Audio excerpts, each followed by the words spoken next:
Hi, in today's video, I'm going to discuss the issue of convention cards. In online games, players often begin to play without posting a convention card.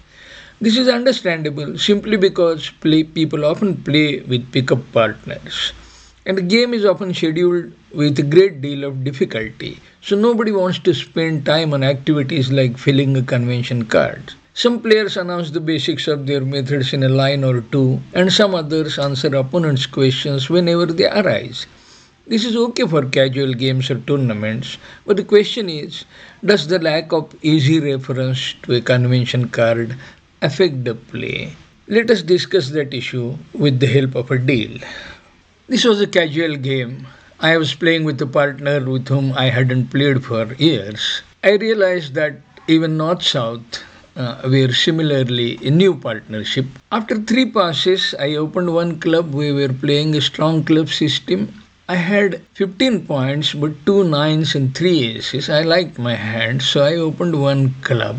And once partner bid two club, we had to reach a game as per the practice in precision. So this two club shows 8 plus high cut points in club suit. So I bid my heart suit, partner bid spade suit, I bid 2 no trump, partner bid 3 no trump, and it went pass, pass, pass.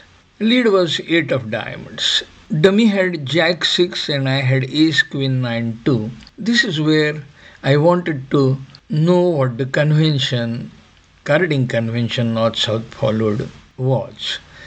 If diamond 8 was top of nothing, then it was right to play jack of diamonds, and then later on I can play small diamond to 9 next time after picking the king with the jack. But if diamond 8 is second best, so if it is from 10 8 7 or 10 8 7 small, then I need to play small diamond at this point.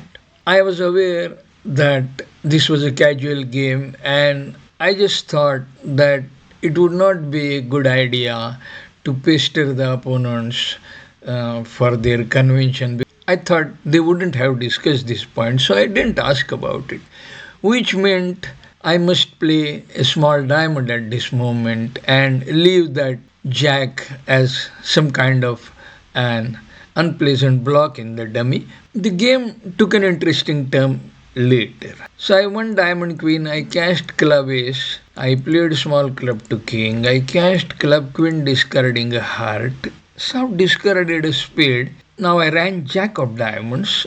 Surprisingly, South didn't cover, and for lack of anything else better to do, I exited with a club, on which South discarded a heart. North tried the king of hearts. I ducked. North continued with queen of hearts. I won heart ace, and now heart jack was a trick, so I made my contract. Now at this point, if North had switched to jack of spades, I wouldn't have been able to make the contract. North was worried about my having club king. Now North is a good player, so he counted points. So diamond ace queen I was known to have, club ace that is 10, I would have heart ace that would be 14, and only spade king and heart jack were missing. So because I had bid one club, he gave me the spade king, avoided playing jack of spades. Had he looked at partner's discards, partner discarded spade first time and then a heart. So most likely partner had the king of spades, because without the king of spades, partner would have discarded two spades. What happened was, when I recorded the score, North said, "Oh, you opened one club with 15 points." Once again, the issue of convention card had sprung up. Why? Let me show you. Now examine what I include in my convention card when I play with Vivek Bhand. It is my general philosophy about high card points. So it says flexible HCP counting, both side adjustments possible. Same goes with suit lengths. These instances are occasional. Further bidding does not account for them. It is the discretion of the bidder to transgress the usual length string descriptions. If you get back to the board, you will realize that North would have benefited from knowing my philosophy.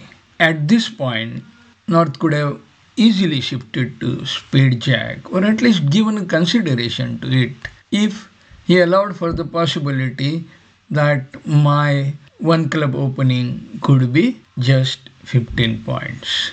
Now, is this part of a convention card or is this part of the general knowledge that a person collects about other player? I am careful enough to include it in my convention card so that opponents have a very clear idea of the principles that I follow in high cut point computing. Others might not be so forthcoming, but that is a different issue. What I want to discuss at this moment is the fact that if the convention card presents certain salient features of your conventions, it would definitely help. That is important even in casual games. From time to time, you would come across situations where you might want to refer to the card.